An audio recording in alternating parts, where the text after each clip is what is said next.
Hello friends, आज के tomato आलू दिए पाबदा माছের ঝোল রান্না করলাম। টমেটো, আলু, মরিচ, পেঁয়াজ নিয়ে নিলাম। মাছগুলোকে ধুয়ে হলুদ লবণ দিয়ে মেখে কড়াইতে তেল দিয়ে মাছগুলো এক এক করে ভেজে নিলাম। মাছগুলো ভাজা হতে হতে আমি এদিকে পেস্টটা করে নেব। এখানে মরিচ নিয়ে নিলাম, পেঁয়াজ কুচি দিলাম,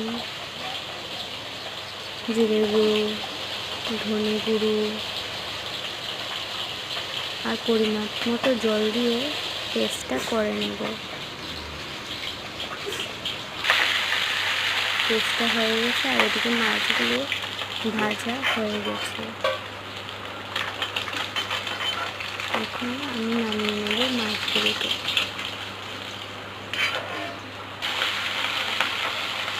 মাছগুলো ভেজে নামিয়ে নিলাম। এখন বাকি মাছগুলো ভেজে নামিয়ে নেব। নামানো হয়ে গেলে আলুগুলো লবণ হলুদ দিয়ে ভেজে নেব।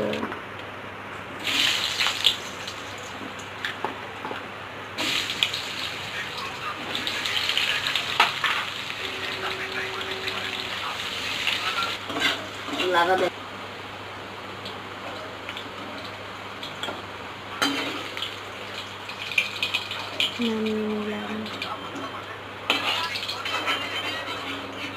এখন কালি জিরা ফোড়ন দিয়ে দেব, পেঁয়াজ কুচি দিয়ে দেবো, ভালো করে লাল লাল করে ভেজে পেস্টটাকে দিয়ে দেবো। তারপর হলুদ,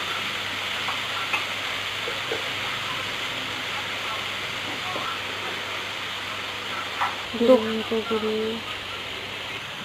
লবণ, তারপর কেটে রাখা টমেটোগুলো দিয়ে দেবো। ভালো করে কষিয়ে নেব। তারপর ভেজে রাখা আলুগুলো দিয়ে দেবো। কষানো হয়ে গেলে গরম জল দিয়ে দেবে।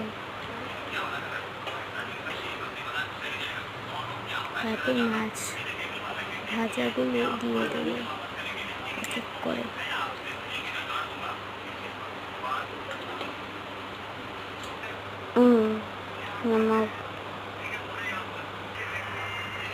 তারপর হয়ে গেলে নামিয়ে নেবে। এভাবে করে খেয়ে দেখবে।